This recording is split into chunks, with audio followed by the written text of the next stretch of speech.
প্রিয় দর্শক, ইনক্লাব ডিজিটালে আজকে আমাদের অতিথি বিএনপির ভারপ্রাপ্ত চেয়ারম্যানের উপদেষ্টা ডক্টর মাহদী আমিন। ডক্টর মাহদী আমিন, আপনাকে ইনক্লাব ডিজিটালের পক্ষ থেকে স্বাগত জানাচ্ছি। আসসালামু আলাইকুম, আপনাকে ধন্যবাদ এবং আপনার মাধ্যমে সব দর্শকদের শুভেচ্ছা জানাচ্ছি। ডক্টর মাহদী আমিন, আমরা দেখতে পাচ্ছি যে সম্প্রতি বিএনপি সারা বাংলাদেশে আপনার কর্মীদেরকে বিভাগীয় পর্যায়ে ইতিমধ্যেই একটা প্রশিক্ষণের আয়োজন করেছে। তো এই প্রশিক্ষণ কার্যক্রমে আসলে মানে আপনাদের লক্ষ্যটা কি এবং আপনারা কি পেলেন, একটু আমাদেরকে বলেন। আমাদের বাংলাদেশ জাতীয়তাবাদী দল বিএনপির ভারপ্রাপ্ত চেয়ারম্যান জনাব তারেক রহমান সবসময় একটি কথা বলেন যে রাজনীতিতে ক্ষমতার পরিবর্তন মানে শুধু একটি দল থেকে আরেকটি দলের কাছে ক্ষমতা চলে গেল তা না। রাজনৈতিকভাবে ক্ষমতার পরিবর্তন মানে রাজনৈতিক সংস্কৃতির পরিবর্তন। স্বাভাবিকভাবেই আমাদের যুগ বদলাচ্ছে, সময় বদলাচ্ছে, নতুন নতুন জেনারেশন সৃষ্টি হচ্ছে। মানুষের প্রত্যাশার সাথে তাল মিলিয়ে কিন্তু পরবর্তীতে যেই দলই জনগণের ভোটে নির্বাচিত হয়ে রাষ্ট্র পরিচালনার দায়িত্বে আসবেন, ওনাদের দায়বদ্ধতা রয়েছে গণমানুষের আকাঙ্ক্ষার প্রতিফলনের মাধ্যমে রাষ্ট্রটাকে ঢেলে সাজানো। আমরা যে 31 দফার কথা বলছি, সেখানে কিন্তু আমরা বলেছি রাষ্ট্র কাঠামো মেরামতের জন্য 31 দফা। তার মানে গত যে 16 বছরের ফ্যাসিবাদ বাংলাদেশে রাষ্ট্র ক্ষমতা আঁকড়ে রেখেছিল, কুক্ষিগত করে রেখেছিল, তারা কিন্তু বাংলাদেশের রাষ্ট্র কাঠামোটাকে ভেঙে চুরে চুরমার করে দিয়েছিল। আমরা দেখেছি বিচার বিভাগ, প্রশাসন, আইন শৃঙ্খলা বাহিনী, প্রতিটা ক্ষেত্রে আইন শৃঙ্খলার পাশাপাশি কিন্তু অর্থনৈতিক খাতকেও তারা দুর্নীতি, দুর্বৃত্তায়নের মাধ্যমে লুটপাট করেছিল। স্বাভাবিকভাবে মানুষের অধিকার এবং স্বাধীনতা কেড়ে নিয়ে যে বাংলাদেশে জনগণের মালিকানা প্রতিষ্ঠিত হওয়ার কথা ছিল, সেখানে কিন্তু জনগণ অনেকটা আওয়ামী লীগের বাইরে যারা রয়েছে তারা দ্বিতীয় শ্রেণীর সিটিজেনের রূপান্তরিত হয়েছিল। সুতরাং সেই বাংলাদেশ আমরা চাই না, আমরা একটা নতুন বাংলাদেশ চাই, যে নতুন বাংলাদেশেরই কিন্তু প্রতিফলন আমাদের 31 দফার মাধ্যমে। যে প্রশিক্ষণের কথাটা বললেন, তার মূল কারণ ওই যে বলছি, আমাদের নেতা জনাব তারেক রহমান বলেছেন যে আমরা রাজনৈতিক সংস্কৃতির পরিবর্তন চাই। সেই রাজনৈতিক সংস্কৃতির একটি বড় অংশ হচ্ছে আমরা জনগণের যে আকাঙ্ক্ষা সেটির প্রতিফলন ঘটাতে চাই। সুতরাং গণমানুষের আকাঙ্ক্ষার সেই প্রতিফলন বলতে এটাই যে জনগণের মালিকানা যদি আমরা প্রতিষ্ঠিত করতে চাই রাষ্ট্র পরিচালনা, তাহলে ওনাদের সমস্যাটা শুনতে হবে, সেই সমস্যাটার সমাধান দিতে হবে। আমাদের নেতা জনাব তারেক রহমান 1988 সাল থেকে ওনার যে সুদীর্ঘ রাজনৈতিক অভিজ্ঞতা, সেখানে কিন্তু ঢাকায় বসে থেকে রাজনীতি সেভাবে করেননি। বাংলাদেশের এমন কোনো উপজেলা নেই, এমন কোনো ইউনিয়ন নেই যেখানে ওনার পদচারণা ঘটেনি। আমরা দেখেছি সবসময় তিনি প্রান্তিক পর্যায়ে ছুটে গিয়েছেন, সাধারণ মানুষকে ক্ষমতায়িত করার চেষ্টা করেছেন, তাদের সমস্যাগুলো উপলব্ধি করার চেষ্টা করেছেন, সেই সমস্যা সমাধানের জন্য পলিসি এবং পলিটিক্সটাকে সেদিকে ধাবিত করেছেন। সেই ধারাবাহিকতাকে ধরে রেখেই কিন্তু 2001 থেকে 2006 সালে বিএনপি যখন রাষ্ট্র পরিচালনায় ছিল, আপনারা নিশ্চয়ই দেখেছেন উনি তৃণমূল কনফারেন্স করেছিলেন। দেশের প্রত্যন্ত অঞ্চল সহ প্রতিটি জায়গায় উনি ছুটে গিয়েছিলেন। ওনার দলের ভেতরে কিন্তু উনি কাউন্সিলের ব্যবস্থা করেছিলেন। উনি চেষ্টা করেছিলেন সাধারণ মানুষের সমস্যাটুকু, শ্রমিক, মজুর, কৃষক, যারা দিনে আনে দিনে পায় এমন ধরনের মানুষ, তাদের যেন যে কষ্টটুকু, সেই কষ্টটুকু রাষ্ট্রের সর্বোচ্চ পর্যায়ে যারা রয়েছেন তারা সেটা অনুধাবন করেন। আমাদের এই যে প্রশিক্ষণ কর্মসূচি, সেটারও কিন্তু মূল উদ্দেশ্য বাংলাদেশের বৃহত্তম এবং জনপ্রিয়তম রাজনৈতিক দল হিসেবে আমরা বিশ্বাস করি একটি অবাধ, সুষ্ঠু এবং গ্রহণযোগ্য নির্বাচন হলে ইনশাআল্লাহ আমরা রাষ্ট্র পরিচালনার দায়িত্বে আসব।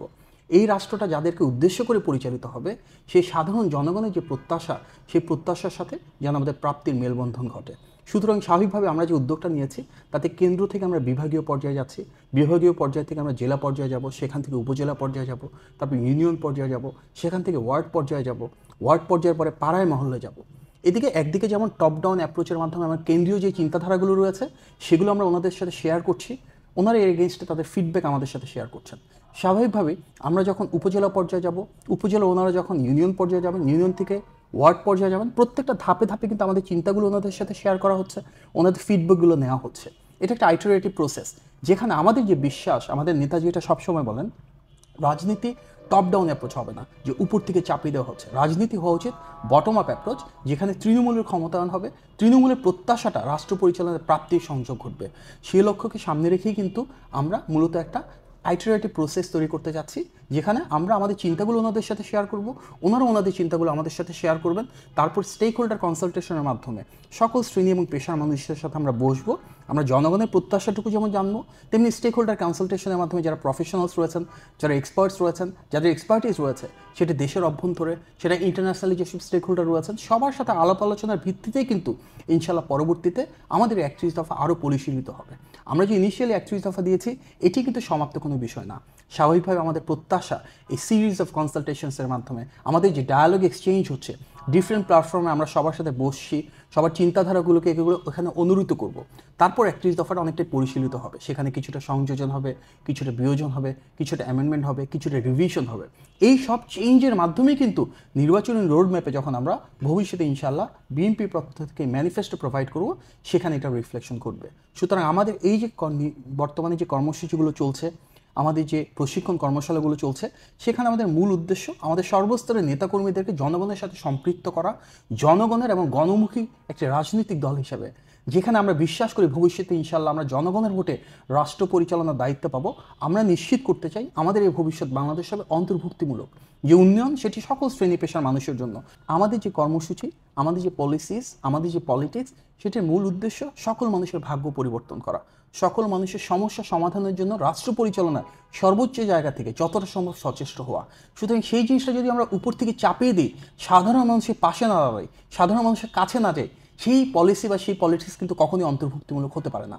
আমরা দেখেছি গত 16 বছরে যখন ফ্যাসিবাদ ছিল, ওনারা কখনোই সাধারণ মানুষের কাছে ছুটে যায়নি, তৃণমূলে ছুটে যায়নি, প্রান্তিক মানুষের কাছে ছুটে যায়নি। যার কারণে যে পলিসিগুলো হয়েছিল, যেভাবে তারা তাদের পলিটিক্সটুকু করেছিল, এটা ছিল জনবিচ্ছিন্ন, অনেক সময় সেটি গণবিদ্বেষী।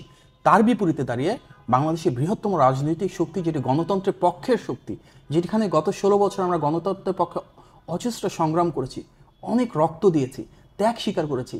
আমরা মনে করি রাজনৈতিক দল হিসেবে এটা আমাদের দায়িত্ব, ভবিষ্যতে যে বাংলাদেশ হবে, যে রাজনৈতিক সংস্কৃতির পরিবর্তন হবে, সেখানে দেশের সকল মানুষের যে প্রত্যাশা, সেটির প্রতিফলন আমাদের ঘটাতে হবে। এটি দেশের মানুষের আমাদের কাছ থেকে প্রত্যাশা, এবং সেই প্রত্যাশা থেকে মেরুকরণের মাধ্যমে তার মেলবন্ধন ঘটানোই আমাদের দায়িত্ব বলে আমরা বিশ্বাস করি।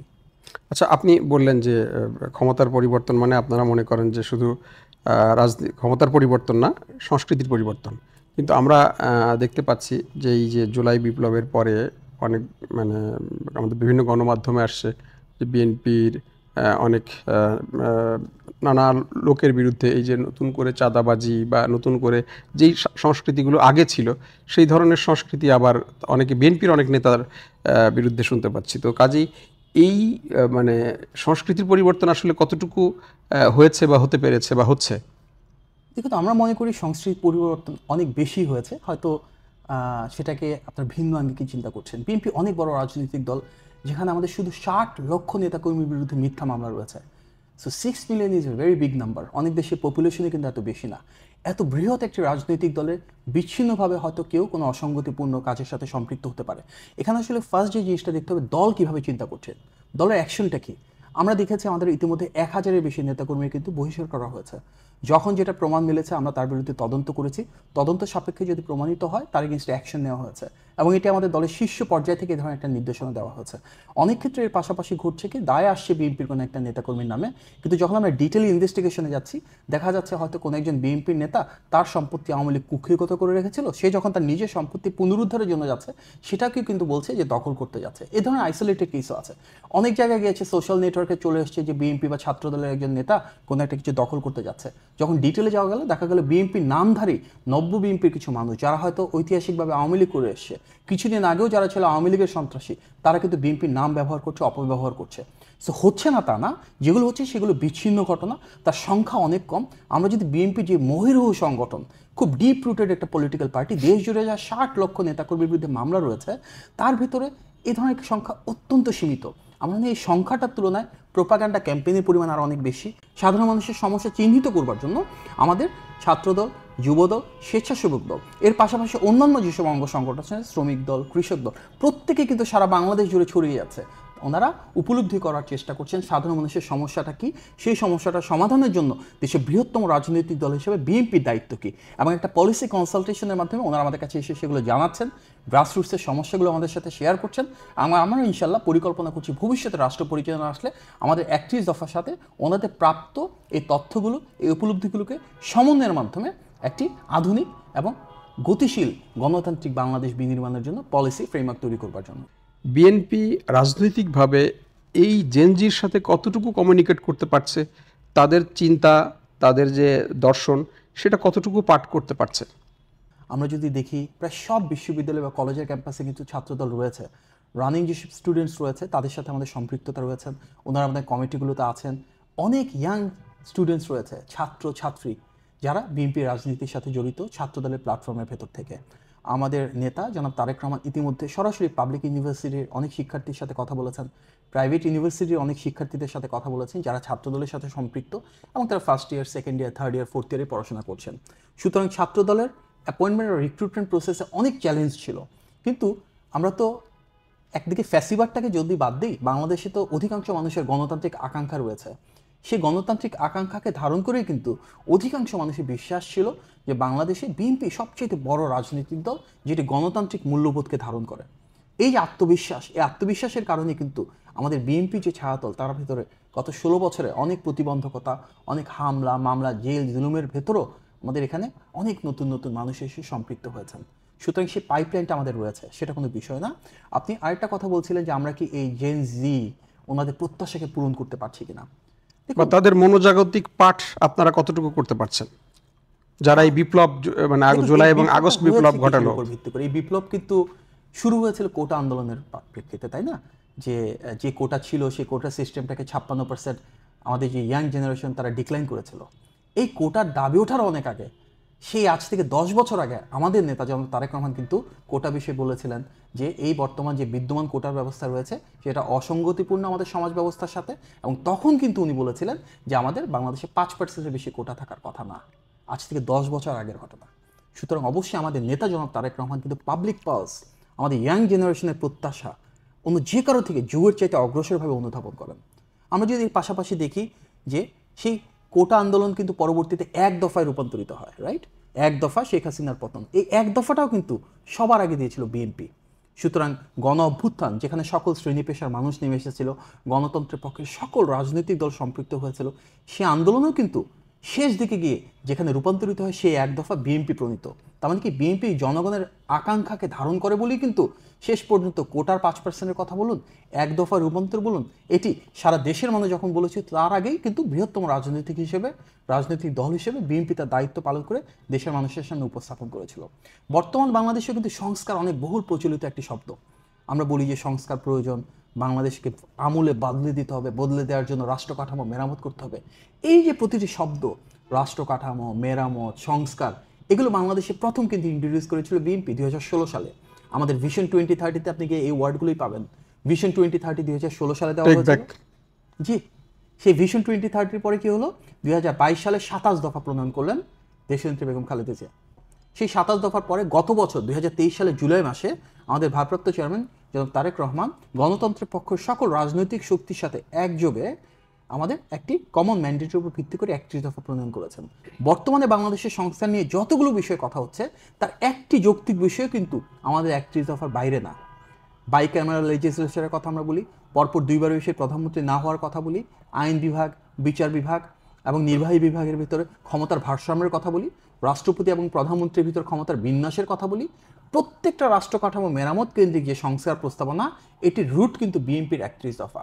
সুতরাং জনগণের যে আকাঙ্ক্ষা সেটিকে আমরা ধারণ করে বলি, ভবিষ্যৎ প্রজন্ম বলতে আমরা যাদেরকে মূল্যায়ন করি, যাদের ত্যাগ তিতিক্ষাকে আমরা সম্মান জানাই, তাদের যে মূল্যবোধ, তাদের যে চিন্তা, তাদের যে চেতনা, সেটাকে কিন্তু আমরা তাদেরও আগে উপলব্ধি করতে পারি বলেই কিন্তু আজকে আমাদের ছাত্র সমাজ যে দাবিগুলো নিয়ে আসছে, সেই দাবিগুলো মূল ধারায়, সেই দাবিগুলো মূল প্রেক্ষাপটে কিন্তু আমাদেরই প্রণীত 31 দফা। আমাদের সেই জনগণের সাথে সংযোগ রয়েছে এবং সকল বয়সের ইনক্লুডিং জেন জি, সেই কানেক্টিভিটি আমাদের রয়েছে দীর্ঘকাল ধরেই। ইলেকশন আগে না সংস্কার আগে, এ ধরনের কোনটা প্রায়োরিটি বেশি পাবে, এটি নিয়ে নানা রকম হচ্ছে। তার মানে কি আপনার মনে হচ্ছে যে এই সংস্কার, বিএনপি যে সংস্কারের কথা বলছে আর এই যে আমরা যে জেনজির কথা বললাম তারা যে সংস্কারের কথা বলছে বা সরকার যে সংস্কারের উদ্যোগ নিচ্ছে, তার ভিতরে কোথাও গ্যাপ বা আন্ডারস্ট্যান্ডিং বা মিসম্যাচিং রয়ে গেছে? না, অ্যাবসলিউটলি কোনো মিসম্যাচ নেই। কারণ ওনারা যা সংস্কারের প্রস্তাবনার কথা বলছেন, একটি মাত্র প্রস্তাবনা আছে যেটা আমাদের 31 দফার বাইরে, সেটি হচ্ছে আনুপাতিক যে প্রতিনিধিত্ব বা প্রফেশনাল রিপ্রেজেন্টেশন, যেটা বাস্তবিক অর্থে বাংলাদেশে কোনো সংশ্লিষ্ট নেই, যার কোনো যৌক্তিক ভিত্তি নেই। এর বাইরে যতগুলো সংস্কার নিয়ে কথা হচ্ছে, যতগুলো যৌক্তিক প্রস্তাবনা এসছে, তার একটিও আমাদের 31 দফার বাইরে না। আমরা যদি দেখি আপনার এই 31 দফার পরে এই যে সংস্কারের যে ব্যাপারে বিএনপি নানা সমাজের নানা শ্রেণী পেশার মানুষের সাথে এনগেজ হচ্ছে, বাংলাদেশের সমাজ কাঠামোতে ধর্ম একটি খুব গুরুত্বপূর্ণ উপাদান, বিশেষ করে বাংলাদেশের সংখ্যাগরিষ্ঠ মানুষের ধর্ম ইসলাম। আমরা বিএনপিকে বাংলাদেশের মানে ইসলাম বা আলেম সমাজের 5 তারিখের পরে সাথে এনগেজ হতে খুব বেশি একটা দেখছি না। এটার কারণ কি? এটা কি ঠিক এঙ্গেজ হতে দেখছেন না? আমরা ঠিক ওইভাবে দেখতে পাচ্ছি না যে যে অন্যান্য স্টেক হোল্ডারদের সাথে যেভাবে বসছে ঠিক সেইভাবে মানে মানে আলেম সমাজদের সাথে বা ইসলামী রাজনৈতিক দলগুলোর সাথে ওইভাবে বসা বা এটা কি আমরা ঠিক দেখতে পাচ্ছি না। আমরা তো প্রচার ও প্রসার বিমুখ দল, হয়তো অনেক সময় বসছি সেটা আপনার চোখে পড়ছে না। আমাদের ভারপ্রাপ্ত চেয়ারম্যান মহোদয় গতকালকে কাদের সঙ্গে বসেছিলেন জানেন? একটু যদি বলেন। উনি তো গতকাল বসেছিলেন প্রতিবন্ধী সমাজের সাথে। প্রতিবন্ধী, রাইট। আপনারা জানেনও না? না প্রতিবন্ধী প্রতিবন্ধী সমাজের সাথে উনি বসেছিলেন। সুতরাং এভাবে কিন্তু বিভিন্ন শ্রেণী পেশার মানুষদের সাথে আমরা বসছি। উনি নিজে বসছেন, দলের বিভিন্ন পর্যায় থেকে বসা হচ্ছে।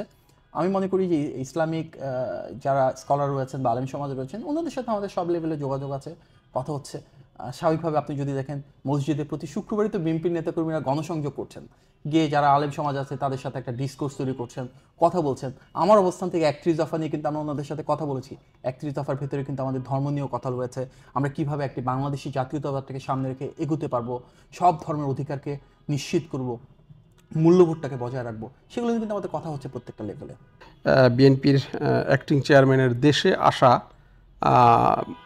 বাংলাদেশের মানুষের প্রত্যাশা আছে যে উনি খুব দ্রুত দেশে আসবেন এবং বিএনপির পরিচালনায় নেতৃত্ব দিবেন সামনে থেকে।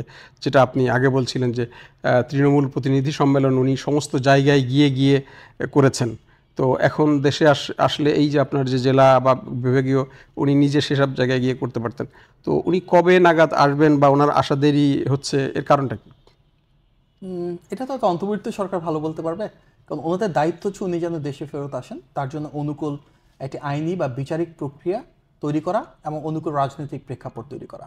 উনি তো সারা বাংলাদেশের নেতা, ওনার দলেরই শুধু 60 লক্ষ নেতাকর্মীর নামে মিথ্যা মামলা হয়েছে, গণতন্ত্রের পক্ষের সকল রাজনৈতিক দলের নেতাকর্মীর নামে মিথ্যা মামলা হয়েছে, সকল শ্রেণী এবং পেশার মানুষের নামে মিথ্যা মামলা হয়েছে।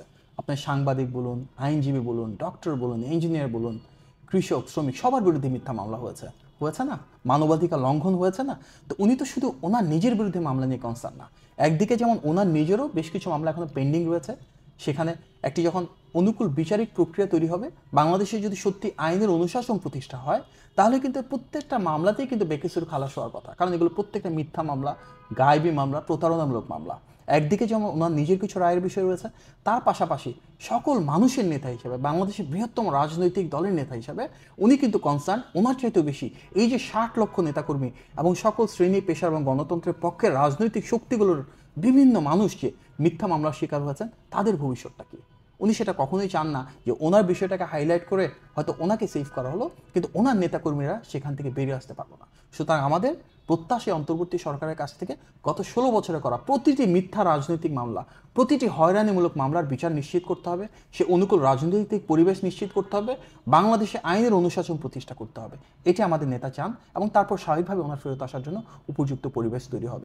জনাব ডক্টর মাহাদি আমিন, ইনকিলাব ডিজিটালকে সময় দেওয়ার জন্য আপনাকে অনেক ধন্যবাদ এবং আপনি এতক্ষণ আমাদের সাথে ছিলেন, এই জন্য কৃতজ্ঞতা। You are most welcome, it's a pleasure.